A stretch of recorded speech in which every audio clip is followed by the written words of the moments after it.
जय माता रानी। दोस्तों, नवरात्रि के 5वें दिन माँ भगवती दुर्गा के 5वें स्वरूप माँ स्कंद माता की पूजा आराधना की जाती है और माँ स्कंद माता की पूजा से समस्त प्रकार की कामनाएं भी पूर्ण होती हैं।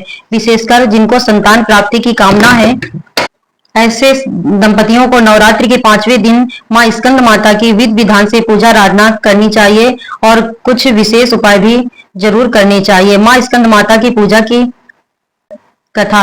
महर्षि मेधा ने कहा, पूर्व काल में शुंभ निशुंभ नामक असुरों ने अपने बल के मद से इंद्र का, त्रिलोकी का राज्य और यज्ञों का भाग छीन लिया था। वे दोनों इस प्रकार सूर्य, चंद्रमा और वरुण के अधिकार भी छीनकर स्वयं उनका उपभोग करने लगे। वायु और अग्नि का कार्य भी वे स्वयं करने लगे। इसके पश्चात उन्होंने सब देवताओं का अधिकार भी छीन लिया और उनको अपने अपने स्थान से बाहर निकाल दिया। इस प्रकार से अधिकार विहीन तथा दैत्यों द्वारा निकाले हुए देवता अपराजित देवी का स्मरण करने लगे कि देवी ने हमको वर दिया था कि विपत्ति के समय में मैं तुम्हारी संपूर्ण विपत्तियों को नष्ट कर दूंगी। ऐसा विचार कर सब देवता हिमालय पर गए और विष्णु माया भगवती की स्तुति करने लगे। देवताओं ने कहा, देवी महादेवी को नमस्कार है, शिवा को नमस्कार है, प्रकृति और भद्रा को नमस्कार है, धूम्र देवी को सतत नमस्कार है, अत्यंत सौम्य तथा अत्यंत रौद्र रूप को हम नतमस्तक को नमस्कार करते हैं, उन्हें हमारा बारंबार प्रणाम है। जगत प्रतिष्ठित कृति देवी को बारंबार नमस्कार है। जिस देवी को प्राणी मात्र में विष्णु माया नाम से कहते हैं, उनको नमस्कार है, उनको नमस्कार है। जो देवी संपूर्ण प्राणियों में चेतना नाम से कहलाती है, उनको नमस्कार है, उनको नमस्कार है। जो देवी सब प्राणियों में लज्जा रूप में स्थित है, उनको नमस्कार है, उनको नमस्कार है। जो देवी सब प्राणियों शांति रूप में स्थित है, उनको नमस्कार है, उनको नमस्कार है, उनको नमस्कार है। जो देवी संपूर्ण प्राणियों में श्रद्धा रूप में स्थित है, उनको नमस्कार है, उनको नमस्कार है। जो देवी संपूर्ण प्राणियों में लक्ष्मी रूप में स्थित है, उनको नमस्कार है, उनको नमस्कार है, उनको नमस्कार है। जो देवी संपूर्ण प्राणियों में वृत्त रूप में स्थित है, उनको नमस्कार है, उनको नमस्कार है। जो देवी सब प्राणियों में स्मृत रूप में विराजमान है, उनको नमस्कार है, उनको नमस्कार है। जो देवी सब प्राणियों में दया रूप में स्थित है, उनको नमस्कार है, उनको नमस्कार है, उनको नमस्कार है। जो देवी सब प्राणियों में तुष्टि रूप में स्थित है, उनको नमस्कार है, उनको नमस्कार है। जो देवी संपूर्ण प्राणियों में मात रूप में स्थित है, उनको नमस्कार है, उनको नमस्कार है, उनको नमस्कार है। जो देवी संपूर्ण प्राणियों में भ्रांति रूप में स्थित है, उनको नमस्कार है, उनको नमस्कार है। जो देवी संपूर्ण प्राणियों में नित्य व्याप्त रहती है, उनको बारंबार नमस्कार है। जो देवी चैतन्य रूप में इस संपूर्ण संसार में व्याप्त है, उनको नमस्कार है, उनको नमस्कार है।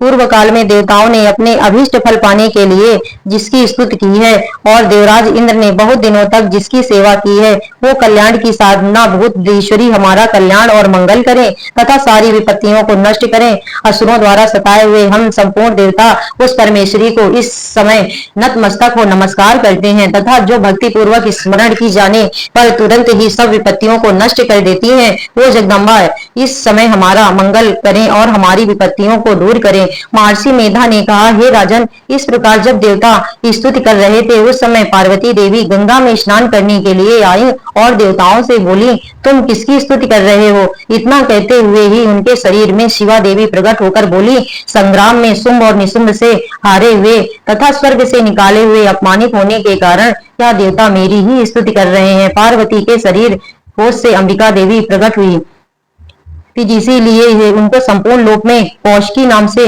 जाना जाता है। कौशिकी के निकल जाने के पश्चात पार्वती देवी के शरीर का रंग काला हो गया, अतः वह हिमालय पर रहने वाली कालिका देवी के नाम से प्रसिद्ध हुई। और शुंभ और निशुंभ के दूत चंड मुंड वहां आए और उन्होंने परम मनोहर रूप वाली अंबिका देवी को देखा। तब वे शुंभ के पास जाकर बोली, महाराज, एक अत्यंत सुंदर स्त्री हिमालय पर्वत को प्रकाशित कर रही है। वैसा सुंदर रंग रूप आज तक हमने किसी स्त्री को नहीं देखा है। हे सुरेश्वर, आप यह पता लगाकर कि वह कौन है, उसको ग्रहण कर लें।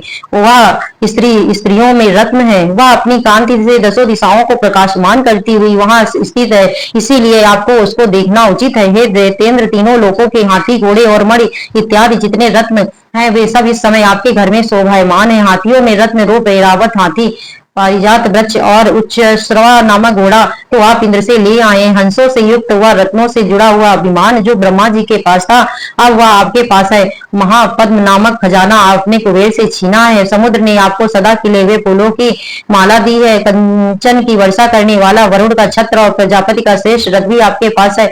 हे दैतेंद्र, मृत से उत्क्रांतिता नामक शक्ति भी आपने छीन ली है और वरुण के पास भी आपके भ्राता निशुंभ के पास है। समुद्र में पैदा होने वाले सब प्रकार के रत्नों से आप सुशोभित हैं और अग्नि से न जलने वाले ऐसे दो वस्त्र आपको अग्नि ने दे दिए हैं। हे दैत्यराज, इस प्रकार सारी रत्न रूपी वस्तुएं आप संग्रह कर चुके हैं, तो फिर आप यह कल्याणमयी स्त्रियों में रत्न रूप अनुपम स्त्री ग्रहण क्यों नहीं करते? महर्षि मेधा ने कहा। चंद्रमुंड के ऐसे वचन सुनकर शुंभ ने महाअसुर सुग्रीव को अपना दूत बनाकर देवी के पास भेजा। दूत से कहा, मेरी आज्ञा वहां जाकर भली प्रकार कहना और यह भी कह दिए ना कि जिस प्रकार प्रसन्न हो वही उपाय करना, ताकि वह तुरंत प्रसन्न होकर तुरंत मेरे पास खुशी से आ जाए। जैसे ही हो उसी प्रकार समझाकर उसे ले आना। दूत सुग्रीव पर्वत के उस रमणी बाग में जहां देवी विराजमान थी पहुंचा। अत्यंत विनीत तथा मधुर वाणी से बोला, हे देवी, दैत्यों के राजा शुंभ जो इस समय तीनों लोकों का स्वामी है, मैं उसका दूत हूँ और उसकी आज्ञा से यहाँ तुम्हारे पास आया हूँ। संपूर्ण देवता उसकी आज्ञा बिना उल्लंघन किए मानते हैं और देवताओं के सब